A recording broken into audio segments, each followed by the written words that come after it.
মাদকে আসক্ত, অভ্যস্ত। মাদক এত বড় লানত, মাদক সেবন করতে হয় না। মাদক কয়েকদিন হাত দিয়া নাড়াচাড়া করবেন, আপনার যৌবন লেস। চ্যালেঞ্জ, আপনি 1 সপ্তাহ মাদক নাড়াচাড়া করে নিয়ে আসবেন, আমার টাকা দিয়ে আপনাকে টেস্ট করাবো, স্বাভাবিক যৌবন আপনার ভিতরে পাওয়া যাবে না। চ্যালেঞ্জ আমার সাথে, মসজিদে বসা।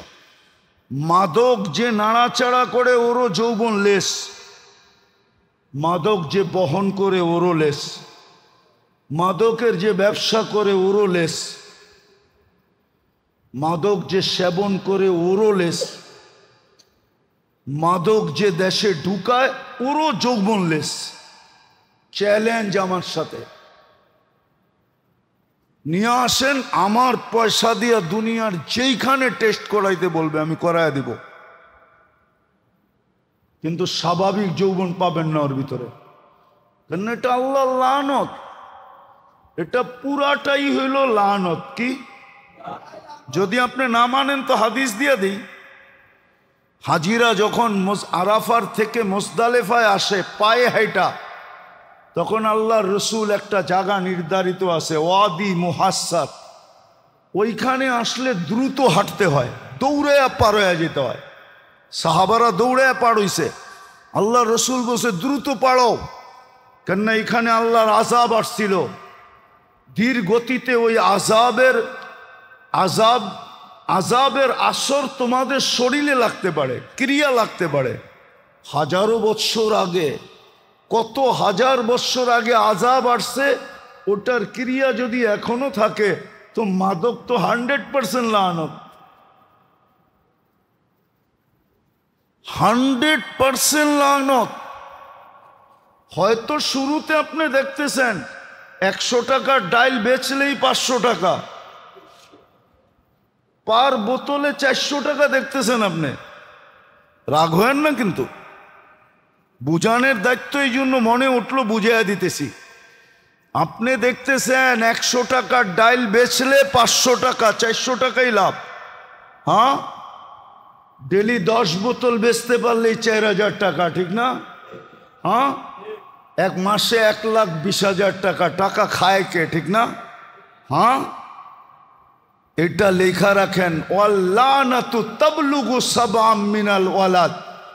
আপনি 7 জেনারেশন পর্যন্ত স্বাভাবিক যৌবন পাবে না, না না না না না।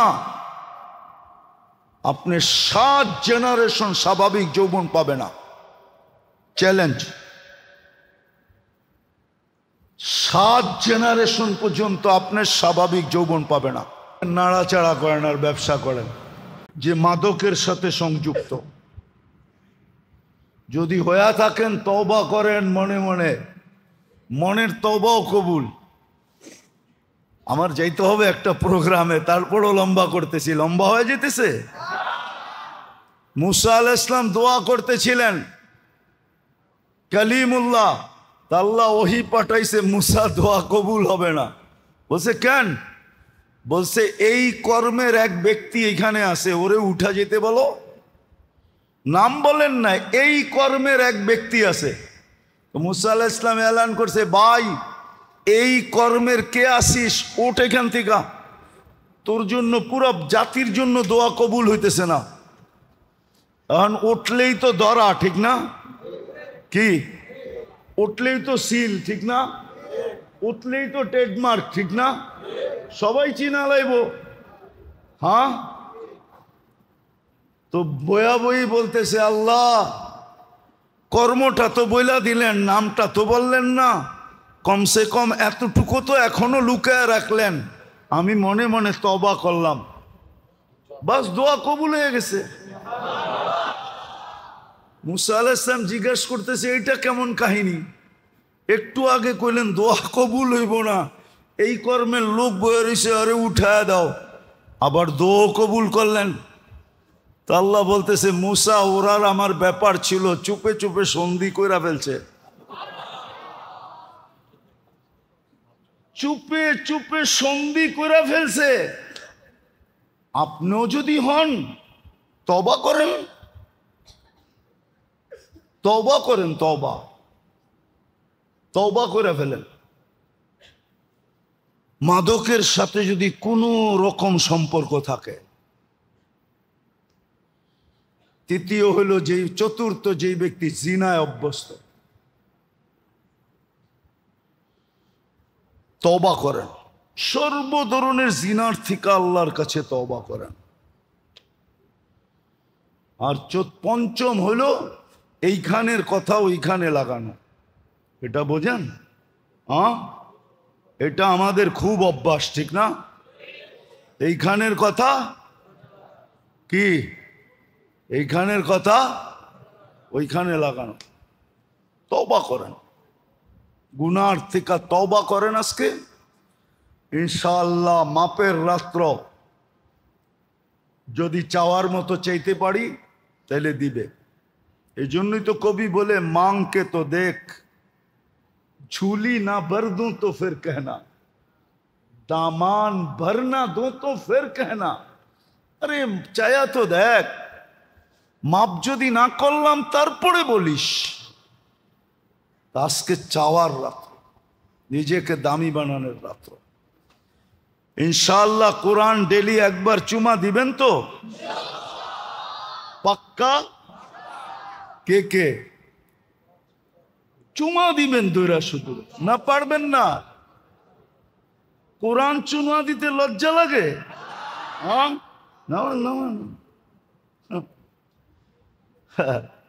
হ্যাঁ, হ্যাঁ, কিছু মানুষ আছে দুনিয়ায়, কিছু মানুষ আছে, কিছু মানুষ দুনিয়ায় আছে সাধারণ মানুষের সাথে জামাতে শরীক হওয়া নিজের ইজ্জতের হানি মনে করে। আপনি নাউজুবিল্লাহ পড়লে কি হবে? আমার সমাজে এরকম লোক আছে। কিন্তু ওরে যদি ভালো মতে জিজ্ঞাসা করে, তোরে এই পজিশনে পৌঁছাইলো কে? বল, কে পৌঁছাইছে?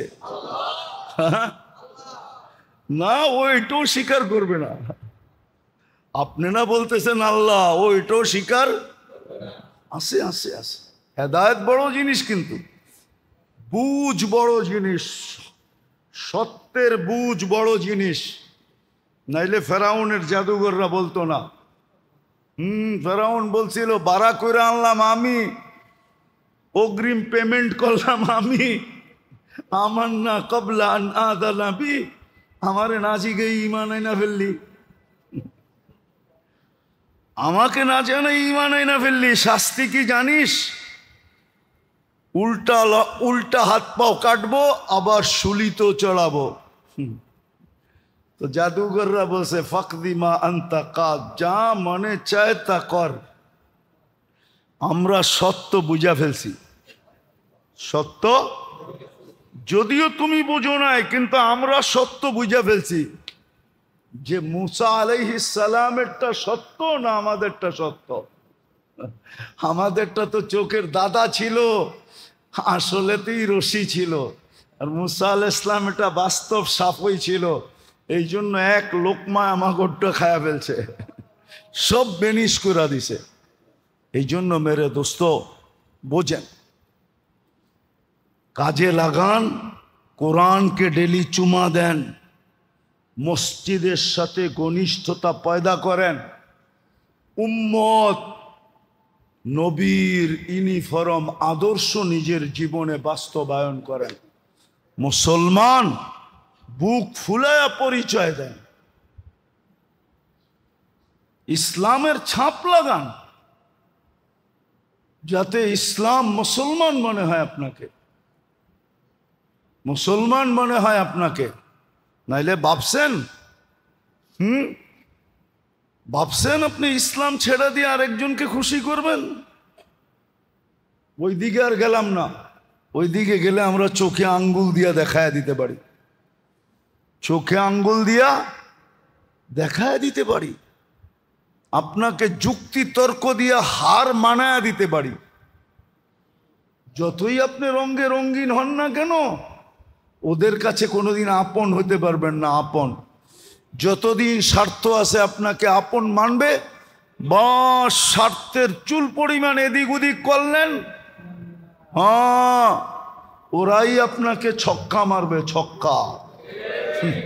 শুধু ছক্কা না, হইতে পারে দুনিয়ার থেকে আউট করে আখেরাতে পৌঁছায় দিবে। এরকম এই পর্যন্ত দুনিয়াতে হাজারো কাহিনী রয়ে গেছে। আল্লাহকে রাজি করেন, সবকিছু ঠিক হয়ে যাবে। আল্লাহ যার, সব তার। হ্যাঁ এটাই সত্য, মাল্লাহুল মাওলা ফালাহুল কুল। আল্লাহ যার, সব তার, সব তার। আমরা তো মনে গাইথা নিছি দেখতে দেখতে যে আল্লাহ যার, সব তার। আমি মনে আপনাদেরকে বলছিলামও যে আমার জীবনটা তো পাখির মতো হয়ে গেছে, পাখি। এটা আল্লাহর এহসান, শুকরিয়া আল্লাহর আদায় করি। শুধু আপনাদেরকে বুঝানোর জন্য বলতেছি। হ্যাঁ কালকে আমি আসতেছিলাম, সকালে আমি পড়ছি বোলার থেকে, 3 জায়গায় আমাকে টোল দিতে হয় নাই, অথচ ভাড়া গাড়ি, আমি সামনে বসা ছিলাম, টোলের গেট খুলছে, আরে হুজুর আপনি যান যান যান, দিতে হবে না। বলেন টোল কি মাফ হয়? হ্যাঁ ওই ছেলে নিজের জ্যাবের থেকে বলে দিছে, হুজুর আপনি। জীবনটা তো পাখির মতো হয়ে গেছে, আমরা বুঝা ফেলছি। এই জন্যই তো রাত নাই দিন নাই, এইখানে নাই ওইখানে নাই, ছুটতে থাকি কেন? এই জন্যই বুঝা ফেলছি আল্লাহ যার, সব তার। আপনিও মেনে নেন আলহামদুলিল্লাহ, সুম্মা আলহামদুলিল্লাহ, সুম্মা আলহামদুলিল্লাহ। হ্যাঁ আমি গত পরশুদিন রাত 2টার সময় মনপুরার থেকে আমি স্পিরিট বোর্ডে চরপেশন আসছি। বলেন 2টার সময় স্পিরিট বোর্ড ছাড়ে? মনপুরা চিনেন? হ্যাঁ কিন্তু প্রশাসনের লোক বলছে হুজুর যাবে, লাগলে আরো 2টা স্পিরিট বোর্ড সাথে দিয়ে দিই, মনে যাও দিয়ে আসো ওই পারে। কালকে রাত্রে আমি পোলার থেকে পার হয়েছি স্পিরিট বোর্ডে, রাত্র 1টা 10-এ উঠছি স্পিরিট বোর্ডে। রাত্রে কি স্পিরিট বোর্ড ছাড়ে নাকি?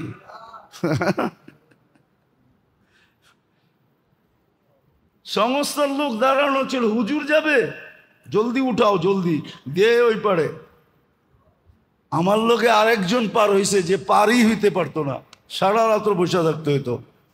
আমি উঠছি, আপনি যাবেন, ঠিক আছে আমার সাথে দিয়া দাও, আমি ওই পারে ছেড়া দিব। ছেড়া দিছি না, এটা আল্লাহর মেহেরবানি, দয়া। আসেন তওবা করি, যেটা করণীয় ওটা করি। আল্লাহ আমল করার তৌফিক দান করে। আল্লাহ প্রথম ফেরেশতাদেরকে জিজ্ঞাসা করছে যে আমার নৈকট্য হিসাবে তো বর্তমানে তোমরা সবচেয়ে দামি ফেরেশতা। দামি তো বটেই, ঠিক না? না ঠিক না? তো আল্লাহ প্রশ্ন করছে আম্বি উনি বিহা উলাইল আসমা, এইগুলার নাম বলো তো। তো ফেরেশতারা বলছে একটার নামও জানি না, একটার নামও জানি না। লা ইলমা লানা ইল্লা মা আল্লামতানা, কোত্থেকে জানবো? যেটা জানাইছেন অতটুকুই জানি, আর বেশি জানার কোনো ক্ষমতাই নেই, মেমোরি নেই আমাদের কাছে যে আরেকটা জানবো।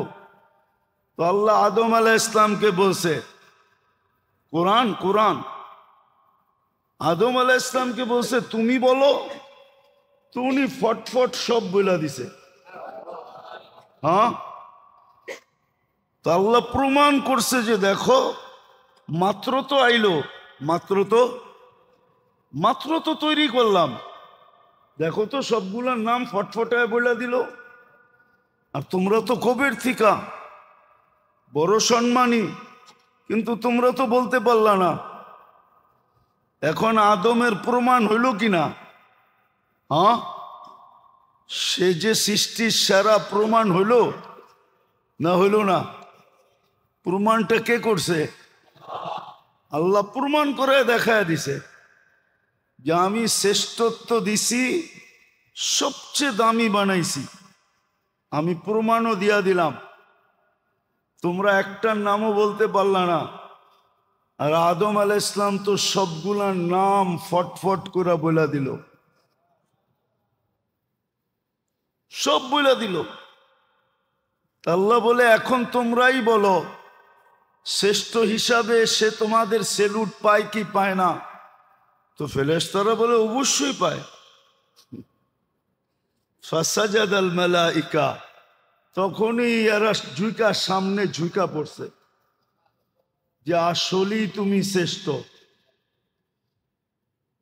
তো কোরআন কেন, শবে বরাত কেন, রমজান কেন, মুসলমান কেন, উম্মত কেন, এই সবগুলার মসজিদ কেন, সবগুলার উদ্দেশ্য হইল আপনাকে যে সৃষ্টির সেরা হিসাবে তৈরি করলেন, ঘোষণা দিলেন, এটার প্রমাণপত্র, প্রমাণ তো করতে হবে, নাইলে সৃষ্টি তো বলবে যে এটাকে শ্রেষ্ঠ হিসাবে কিভাবে ঘোষণা দিলেন।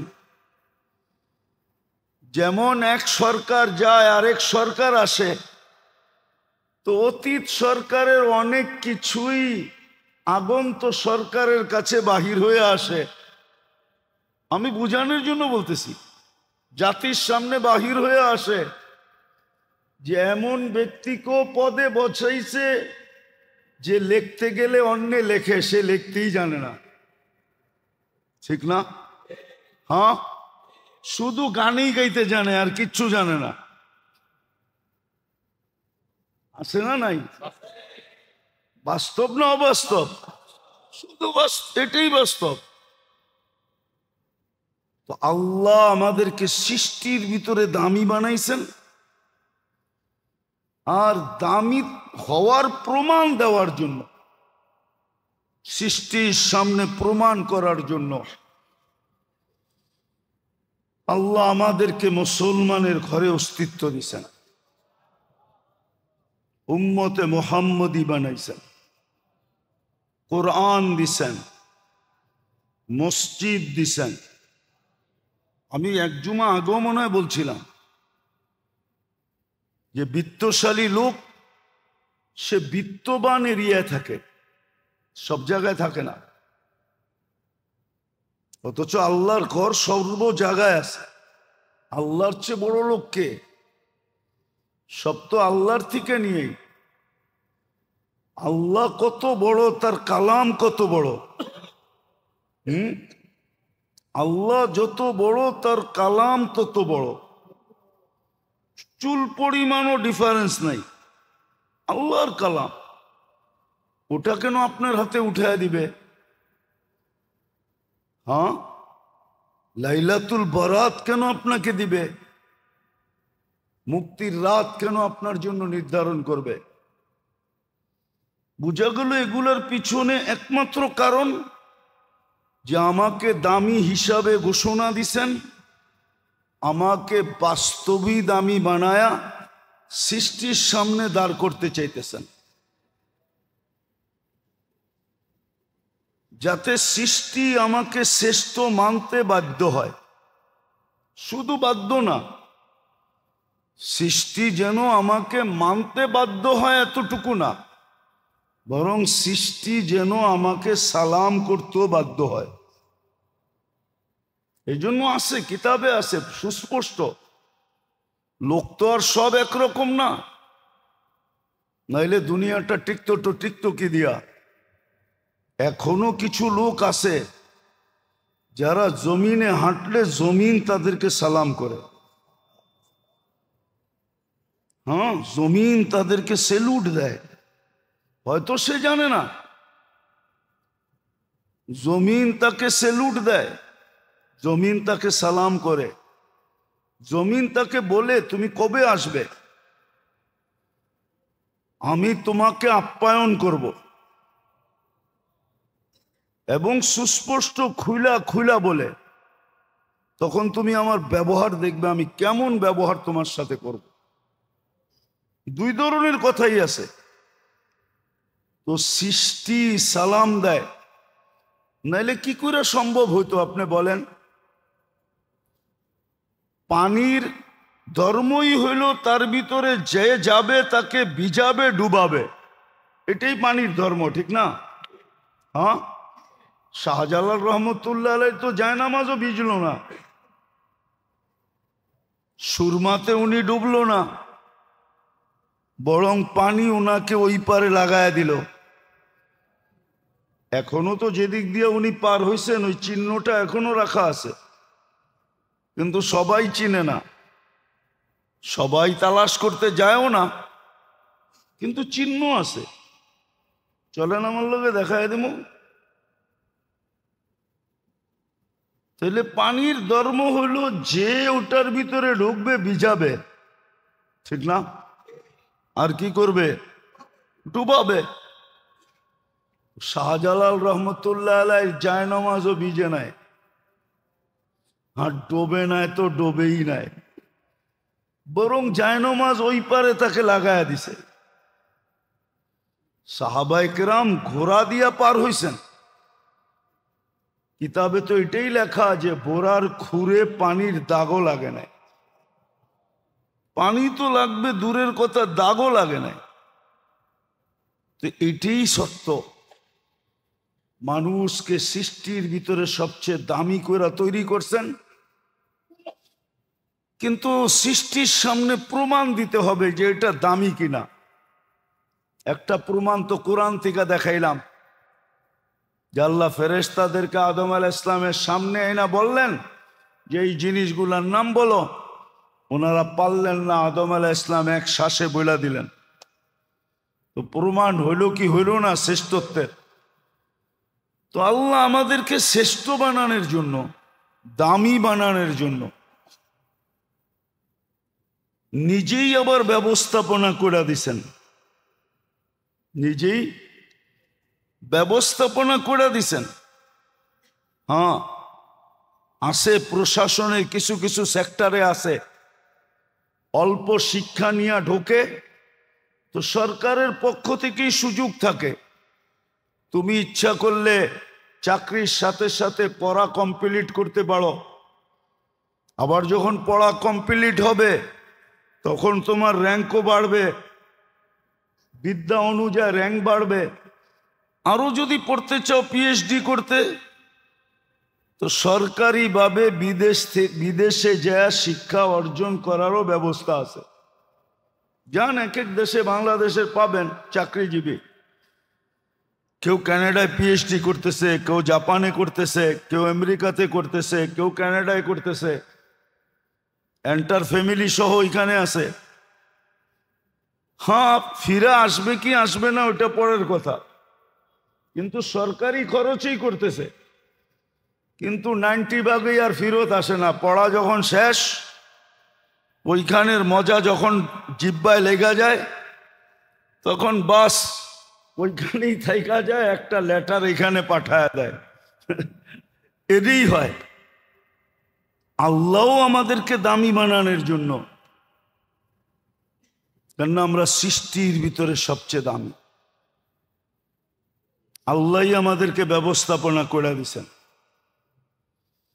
কিন্তু এখানে একটা কথা আছে, আমার ইচ্ছা মধ্যখানে রেখা দিছেন। আমি যদি ইচ্ছা করি তো হইতে পারি, আর আমি যদি ইচ্ছা না করি, অর্থাৎ আল্লাহ বাধ্য করবে না, ইচ্ছার উপরে নির্ভর। তোমাকে দামি বানাইছি, তুমি যদি দামি হইতে চাও তো ব্যবস্থাপনা আমাদের জন্য, আমাদের কাছে, আমাদের পক্ষ থেকে রাখা আছে। তুমি করলে দামি হবে, না করলে তুমি দামি হবে না, না করলে তুমি দামি হবে না। কি হবে এটাও বলা আছে। এই জন্য মাঝে মাঝে বলতে বাধ্য হই। হতে পারে একদিন আমার বাড়ির চাকরও আমাকে জিজ্ঞাসা করবে, মা সালাকাকুম ফি সাকার, মালিক আপনি এইখানে কি করা?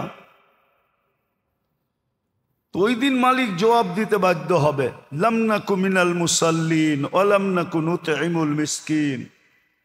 হ্যাঁ, আল্লাহ ডাকতো, আওয়াজ কানে যাইতো, কিন্তু কর্ণপাত করা হতো না। অর্থাৎ নামাজ পড়তাম না, দ্বিতীয়, গরিবদেরকে ভালোবাসতাম না, গরিবদের ব্যাপারে অ্যালার্জি ছিল। ওয়ালাম নাকুনু নুতঈমুল মিসকিন। এখানে শুধু গরিব না, অধীনস্থের ব্যাপারে আমি সদয় ছিলাম না। এই জন্য আল্লাহ রসুলের সর্বশেষ চিৎকার ছিল দুটা, আসসালাহ ওয়া মা মালাকাত আইমানুকুম। অধীনস্থদের ব্যাপারে সতর্ক থাকো। তোমার অধীন আল্লাহ যাকে করে দিছে তার ব্যাপারে তুমি বড় সতর্ক থাকো, বড় সতর্ক। অধীনস্থদের ব্যাপারে সতর্ক থাকো। হতে পারে তোমার সতর্কতা তোমাকে জান্নাতে নিয়ে যাবে, আবার হতে পারে অসতর্কতার কারণে তোমার বাড়ির তোমার চাকর জিজ্ঞাসা করবে মা সালাকাকুম ফি সাকার। এটা তো মানুষ। হতে পারে আমার বাড়ির কুকুরও আমাকে দেখে হাসতে পারে। কিয়ামতের দিন কুকুরও হাসবে আর বলবে আকুনু তুরাবা, একটু পরেই তো আমি মাটি হয়ে যাব, আর আপনি জাহান্নামের ইন্ধন হবেন। সত্য এটো। এই জন্য মানুষকে আল্লাহ সৃষ্টির ভিতরে সবচেয়ে বড় শ্রেষ্ঠত্ব এবং সবচেয়ে দামি হিসাবে তৈরি করছেন। এটাকে প্রমাণ করার জন্যই আল্লাহ আমাদেরকে ইসলাম দিছেন, আল্লাহ আমাদেরকে উম্মত বানাইছেন, আল্লাহ আমাদেরকে নিজস্ব দুটা জিনিস দিছেন। নিজস্ব, এটা পার্সোনাল। আল্লাহ ঘর মানুষের পার্সোনাল হয়, ব্যক্তিগত হয়, ঠিক না? কি কন? বাড়ি থাকলেই তো বাড়িওয়ালা, ঠিক না? না না থাকলেও বাড়িওয়ালা। বাড়ি থাকলেই কি বাড়িওয়ালা। ওই ঘর আমাদেরকে দিছেন, আল্লাহর পার্সোনাল প্রপার্টি। মসজিদ আল্লাহর ঘর, আল্লাহর এটা পার্সোনাল প্রপার্টি আপনাকে দিয়ে দিছে। কোরআন আল্লাহর পার্সোনাল কালাম, ওটা আপনাকে দিয়ে দিছে। এই জন্যই তো পাওয়া যায় যে আল্লাহর রসুলের সুপারিশ সত্ত্বেও আর আল্লাহর অঙ্গীকার থাকা সত্ত্বেও আল্লাহর কথা সালতো তা সাফি তু সাফা। বন্ধু, আপনি চাবেন আমি দিব না এমন হবে না, আপনি সুপারিশ করবেন আমি মঞ্জুর করব না এমনও হবে না। শব্দ দুটা বুঝেন কিন্তু, তাইলে বুঝে আসবে, নাহলে বুঝে আসবে না, মাথার উপর দিয়ে চলে যাবে। যে আপনি চাবেন আমি দিব না এমন হবে না, আপনি সুপারিশ করবেন আমি মঞ্জুর করব না এমনও হবে না। এটা পাক্কা ঠাক্কা কথা। কিন্তু তারপরও আল্লাহর রসুল সবাইকে বের করে নিয়ে আসবে, কিন্তু কিছু লোককে দুজক থেকে বাহির করতে পারবে না। আল্লাহ জিজ্ঞাসা করবে বন্ধু সব চলে আসছে আপনার উম্মত? বলবে সব চলে আসছে, কিন্তু মুখে থাকবে কিন্তু, চোখে থাকবে পানি। বলবে বন্ধু মুখে কিন্তু চোখে পানি কেন? বলে ইল্লা হাবাসাহুল কোরআন, কোরআন যার বিরুদ্ধে চলে গেছে তাকে বাইর করতে পারতেছি না। রাগ হয়েন না, একটা কথা ভাবেন, আপনি জীবনে কবে কোরআনকে ছুঁয়া দেখছেন? এই মজমাই বলুক, কতদিন আগে আপনি ছুঁয়া দেখছেন? কতদিন আপনি চুমা দিয়ে দেখছেন? কতদিন আগে আপনি চুমা দিয়ে দেখছেন? কতদিন আগে খুইলা শুধু চোখটা বুলাইছেন? পড়া বাদেই দিলাম, কোরআন পড়াটা বাদেই দিলাম, কতদিন আগে আপনি খুইলা দেখছেন? বলেন, কতদিন আগে আপনি ছুঁয়া দেখছেন? কতদিন আগে কোরআনটাকে চুমা দিয়ে দেখছেন? অথচ আল্লাহর পার্সোনাল জিনিস কালাম, আপনাকে দামি আমাকে দামি বানানোর জন্য দিছিলেন। দামি বানানোর জন্য দিছিলেন। উচিত তো ছিল, হ্যাঁ, এই জন্যই তো বলছে ইন্নাল্লাহ ইয়ারফাউ বিহাদাল কোরআনি আকওয়ামান। কিছু লোককে দেখা কিয়ামতের দিন মানুষের দাদা লেগা যাবে যে এরা এত উচ্চ শিখরে উঠল কি করে। দুনিয়ায় তো এদের কোনো পজিশনই ছিল না, দামই ছিল না। আপনি উদাহরণ হিসাবে নেন, যেই ছেলেটা হাফেজ হলো, হাদিসে আছে আল্লাহ যদি মৌত পর্যন্ত একে টিকায় রাখে হেফজের উপরে, আর ইমানি মৌত হয়, তাকে কোরআন সুরক্ষিত করার কারণে আল্লাহ একটা সোসাইটি একে গিফট দিবে। যেমন বাংলাদেশ ঢাকা শহরের ভিতরে হাতির ঝিল একটা আকর্ষণীয় জায়গা, ঠিক না? হ্যাঁ, কি বলেন? হ্যাঁ, ওরকম একটা ঝিলে সোসাইটিতে লেকের পাড়ে তাকে একটা শহর দিবে। ওই লেকটার নাম হইল মারজান। ইন্না ফিল জান্নাতি লানাহরা ও না রাইআন ইউকালু লাহু রাইআন ফিহি মদিনাতুম মিন মারজান। মারজান পাথর দিয়ে একটা সোসাইটি বানায় দিবে। ফিহি ৭০ আলফা বাবা, ঢুকতে হলে ৭০,০০০ দরজা ক্রস করে ঢুকতে হবে।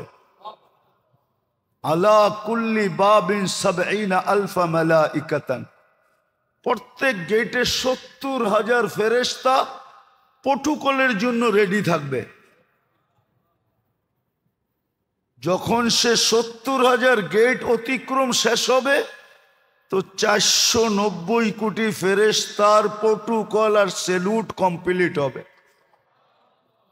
এবং প্রত্যেকের হাতে এক একটা উপটোকন থাকবে, এক ধরনের না। ৪৯০ কোটির হাতে ৪৯০ কোটি প্রকারের উপটোকন থাকবে। আর হাফেজকে দিবে আর বলবে হাযা কিরামাতান লিল কুরআন, এটা কোরআনের সম্মানার্থে দেওয়া হইল। মা বাবা যখন ট্যুরে যাবে ওই শহরে, ওই সোসাইটিতে, তখন মা বাবা কেউ এরকম সেলুট দিবে আর উপটোকন দিবে। মাতৃত্বের আর পিতৃত্বের উপটোকন দিবে। বলেন কত বড় মর্যাদা, বলেন না? এই জন্য কিয়ামতের দিন কিছু লোককে দেখা যাবে যাদেরকে দেখা মানুষ তাক লাইগা যাবে যে এই লোকটা এখানে উঠলো কি করে। জবাব তার দিতে হবে না, পাশের থেকে কোরআন ছুটে এসে জবাব দিবে আমার কারণে। দিন একটাও যেত না, ৩৬৫ দিনে পড়তে পারতো না, আমাকে খুলা খুলা দেখতো। খুলা দেখতে পারতো না তো ছুঁয়া দেখতো, ছুঁইতে পারতো না তো উঠায় একটা চুমা দিয়া রাখতো। আমার কারণে তার এই সম্মান, তার এই ইজ্জত। কিন্তু আফসোস, রাগ হবেন না, কে ডেলি কোরআনকে চুমা দেয়? কে ডেলি কোরআনকে ছুঁয়া দেখে? কে ডেলি কোরআন খুলা ২ মিনিট চোখ বুলায় পৃষ্ঠায় না পড়তে পারলো? তো মানুষকে আল্লাহ অস্তিত্ব দিছেন সৃষ্টির ভিতরে সবচেয়ে দামি। ওই দামের প্রমাণ দেওয়ার জন্যই, এটা যে দামি এই প্রমাণটা দেওয়ার জন্যই আল্লাহ ইসলাম দিছেন, উম্মতে মুহাম্মদী বানাইছেন। নিজের পার্সোনাল ২টা জিনিস উঠায় দিয়া দিছেন, একটা হলো ঘর, আরেকটা হলো কি? কোরআন। আবার সুযোগ রাখছেন আমাদের জন্য। ইসলামের ভিতরে উম্মত হওয়ার ভিতরে সুযোগগুলো রাখছেন। আজকের রাতটা যদি আল্লাহ না দিতেন, আপনি কোত্থেকে পাবেন? কবিলায় কালব, বনু কালব, এদের পেশাই ছিল বকরি পালা। আর সবচেয়ে বেশি ভূখণ্ডের বকরি এদের কাছেই ছিল। শুধু এক কোয়ালিটির না, যত ধরনের বকরি হইতে পারে সব এদের কাছেই ছিল। আল্লাহ তো বলতেছে আজকের রাত্রে ওই কবিলার বকরির গায়ে যতগুলা লোম, এত পরিমাণ মানুষকে আমি এই রাত্রে মুক্তি দিব। যদি যে মনে প্রাণে চায়, কিন্তু 5 জনকে দিব না। 5 জনকে, হ্যাঁ, এই জন্য আমি জুমায় বলছিলাম যে সূর্য ডুবার আগে তওবা করে ফেলি। সূর্য ডুবার আগে তওবা করে ফেলি। আর 15 দিন পরেই কিন্তু রমজান, ঠিক না? হ্যাঁ, এই রাত্রটা এই 15 দিন আগে কেন রাখলেন? বোঝা গেল আজকে পুত পবিত্র করলেন। প্রথম রমজান যেদিন আসবে ওদিন রহমতের মেডেল আপনার কাঁধে, স্টার আপনার কাঁধে লাগবে। দ্বিতীয় পর্বে মাগফিরাতের স্টার লাগবে। তৃতীয় পর্বে জাহান্নাম থেকে মুক্তির স্টার লাগবে। যেমন আর্মিতে নিয়ম আছে, নিয়ম বিসিএস ক্যাডার পাশ করলেই ওই দিনই তার পদ লাগায় দেওয়া হয় না, সময় নেই। যেরকম আর্মিতে কমিশনার র্যাঙ্কে যারা নিযুক্ত হয়, ট্রেনিং যেদিন কমপ্লিট হয়ে যায় ওই দিনই ওর কান্দে ব্যাস লাগানো হয় না। একটা অনুষ্ঠান করা হয়, তারপরে তাও সরকারি লোক ব্যাস লাগায় না, মা বাবা যায়, মা বাবা নিজের হাতে লাগায় দেয়। এই রাত্রটা হলো পবিত্র হওয়ার রাত্র। রমজান সামনে আসতেছে, যাতে রমজান ঢুকতে দেরি, আমার কাঁধে বেশ লাগতে দেরি না হয়। প্রথম দিন যেন আমার কাঁধে রহমতের বেশ লেগা যায়, স্টার লেগা যায়, পরিচয় চিহ্ন লেগা যায়। যেদিক দিয়ে মৌত পর্যন্ত যাবে সমগ্র সৃষ্টি তাকায় বলবে মরহুমা। কি? মরহুমা বুঝবেন না? মরহুমা রহমতকৃত। ওই যে দেখো না বেশ লাগানো, ওই যে দেখো না বেশ লাগানো। যেমন প্রশাসনের লোককে অনেক সময় বেশ দিয়া চিনা যায়, ঠিক না? কি পুলিশের যদি দেখেন সাফলা লাগানো, তাহলে আপনি বুঝা ফেলবেন এটা এডিশনাল এসপি। এটা কি এডিশনাল এসপি, শুধু সাফলা। আবার যদি দেখেন সাথে আরেকটা লাগানো আছে, তাহলে বুঝবেন এটা এসপি। এরকম নিদর্শন তার পরিচয় বোঝায়, ঠিক না? এসআইর জন্য ফুল একটা, এসআইর জন্য 2টা, ওসি হইলে আরেকটা। তো মরহুমা রহমতকৃত। রমজানের প্রথম ঢুকার সাথে সাথে আপনার কাঁধে এই বেশটা লাগায় দেওয়া হবে, চিহ্নটা।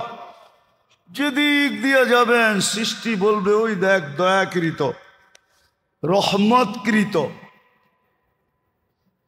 তখন ও আপনাকে স্যালুট দিবে। হ্যাঁ, ও দিতে বাধ্য, কেননা আপনার সুবহানাল্লাহ যেই দাম রাখে আর ওয়েট রাখে। যেমন আমি মাঝে মাঝে বলি, বুঝবেন কিনা জানি না, ফেরেশতারা আজকে মনে জুমার সময় বলতেছিলাম, ফেরেশতারা বলছে মানুষ বানান না, গুনগানে তো আমরাই যথেষ্ট। আল্লাহ বলছে গুনগান তোমরা করলে কি হবে, তোমাদেরটা না ওয়েট আছে না বেলু আছে। আমার তো দরকার ওয়েটওয়ালা আর বেলুওয়ালা, দামওয়ালা। বেলুওয়ালা দরকার আমার। মানুষেরটার ওয়েটও আছে আবার বেলুও আছে। সুবহানাল্লাহ বললে সৌরজগতের অর্ধেক জায়গা নেকি দিয়া পুরা হয়ে যায়। হ্যাঁ, 2 কালেমা বলতে দেরি, সুবহানাল্লাহি, ও পড়েন আমার সাথে, সুবহানাল্লাহি ওয়া বিহামদিহি সুবহানাল্লাহিল আযীম। এই দুই শব্দ বলতে দেরি, কোনো বাটকারাই নাই যে এইটা যেই পাল্লায় আছে ওই পাল্লাটাকে মাটির থেকে উঠাবে, এরকম কোনো বাটকারা ওয়েটালা বাটকারাই আল্লাহ তৈরি করেন নাই। এই জন্য হাদিসে আছে বুখারী শরীফে, সাকিলাতানে ফিল মিজান, মিজানে এত ভারী যে এটাকে উঠানের কোনো বাটকারাই নাই। কোটি টন দিলেও উঠানো যাবে না। সমগ্র জগৎটা আরেক পাল্লায় দিয়া দিলেও তারপরে এটা উঠবো না, এটা এত ভারী। অথচ পড়ছেন কি আপনি? সুবহানাল্লাহি ওয়া বিহামদিহি সুবহানাল্লাহিল আযীম, এতটুকু। এই জন্য মেরে দোস্ত, মেরে ভাইও, মেরে আজিজো, মানুষ বড় দামি। সৃষ্টির সামনে যেন তার দাম অক্ষুণ্ণ থাকে, আল্লাহ যেন প্রমাণ করতে পারে যে আমি যেটাকে দামি বানাইছি বাস্তবিকই এটা দামি, বাস্তবিকই এটা দামি, সে যোগ্য। এই জন্য আল্লাহ ব্যবস্থাপনাও দিছেন। মুসলমানের ঘরে অস্তিত্ব, উম্মতে মুহাম্মদী হিসাবে বাছাইকৃত, আল্লাহ নিজের পার্সোনাল ঘর আমাদেরকে দিয়া দিছেন, নিজের কালাম দিছেন, এবং দ্বীনে ইসলামের ভিতরে আল্লাহ বড় বড় সুযোগ আমাদের জন্য রেখা দিছেন। তার ভিতর থেকে এই শবে বরাতটাও একটা। কিন্তু জুমার সময় বলছি যে এটা শবে বারাআতুম মিনাল্লাহ, আল্লাহর পক্ষ থেকে মুক্তি, রহমতের রাত্রি। কিন্তু এটা কি বলছি জুমার সময়, এটা ইয়ের রাত্রি না, কি জানি চলনের রাত্রি না, চলনের রাত্রি না, বরযাত্রীর রাত্রি না, চলনই বলে, চলনের রাত্রি না। চলন আর উর্দুতে যেরকম লেখে, বরাত উর্দুতে এরকম লেখে। একটা হলো বারাত, একটা হলো বরাত। হ্যাঁ হ্যাঁ, বারাত লেকে আনা। আপনারা তো ভালো বোঝেন ঢাকায়ারা, ঠিক না? বিয়ের শাদিতে তো এটাই গাওয়া হয়, ঠিক না? হ্যাঁ, এই গানই চলতে থাকে, ঠিক না? তো এটা চলনের রাত্রি না, তো মুক্তির রাত্রি। বলো নির্জনে যাওয়া চাই, সাধ্য অনুযায়ী ইবাদত বন্দেগী, জিকির আসকার, কিন্তু সবচেয়ে বেশি যেটা করণীয় দরকার সেটা হলো কান্নাকাটি এবং ইস্তেগফার। কান্নাকাটি, আর দ্বিতীয় হলো মুর্দাদের জন্য মাগফিরাত চাওয়া। যারা আমাদের পূর্বপুরুষ চলে গেছে এদের জন্য খুব আল্লাহর কাছে মাপ চাওয়া। কিন্তু যদি প্রশ্ন করেন যে কান্না না আসলে কি করব, তো দুনিয়ার মানুষের কাছে তো ড্রামার কান্নার কোনো দাম নাই। এটা একদিন না একদিন ফাঁস হয়েই যায়, ঠিক না? হ্যাঁ, যদিও কেমিক্যাল পাওয়া যায়, রুমালে লাগায় রাখলে ওটা চোখের কাছে নিলে এমনি পানি আইব, পাওয়া যায় কেমিক্যাল এখন। যদি আপনি না পান আমার কাছ থেকে নিয়ে যান, কেমিক্যাল পাওয়া যায়, ওটা চোখের কাছে নিলে এমনি পানি বেরিতে থাকে। তো ওটা তো একদিন ধরাও পড়া যায়, ফাঁসও হয়ে যায়। মানুষের কাছে কান্নার ড্রামা কখনো গ্রহণযোগ্য না, বরং গার্দাক্কার যোগ্য। মানুষ যখন বুঝতে পারে এটা ড্রামার কান্না, তো গার্দাক্কা দিয়ে বের করে দেয়, বেরো। কিন্তু আল্লাহ এরকম সত্তা, এরকম জাত, এরকম দয়ালু, এই জন্যই আবু বকর সিদ্দিক রাদিয়াল্লাহু তাআলা আনহু জিজ্ঞাসা করে রাখছেন যে কান্না যদি না আসে, অথচ জিজ্ঞাসা করতেছে ওই ব্যক্তি জিনার নামই হলো বাক্কা। বাক্কা বোঝেন? আরবিতে বলে বেশি ক্রন্দনকারীকে বাক্কা। সাহাবাদের ভিতরে সবচেয়ে বেশি ক্রন্দনকারী ছিলেন আবু বকর সিদ্দিক রাদিয়াল্লাহু তাআলা আনহু। সবচেয়ে বেশি কাঁদতেন উনি, এই জন্য ওনার নামই ছিল রাজুলুন বাক্কা, বুখারী শরীফে আছে। উনি সবচেয়ে বেশি কাঁদতেন। উনি জিজ্ঞাসা করতেছে ইয়া রাসূলুল্লাহ, কান্না না আসলে, আচ্ছা উনি ছাড়া যদি আরেকজন জিজ্ঞাসা করতো তো মনকে বুঝাইতাম, কিন্তু উম্মতের উপরে উনি দয়া করছেন। আর ওনারই শোভা পায় এটা যে আমাদের জন্য দয়ার দরজা খুলে দিছেন। বলছে কান্না না আসলে আল্লাহ রসুল আল্লাহর থেকে যাই না আমাদেরকে জানাইছেন যে কান্নার ভান ধরলেও চলবে।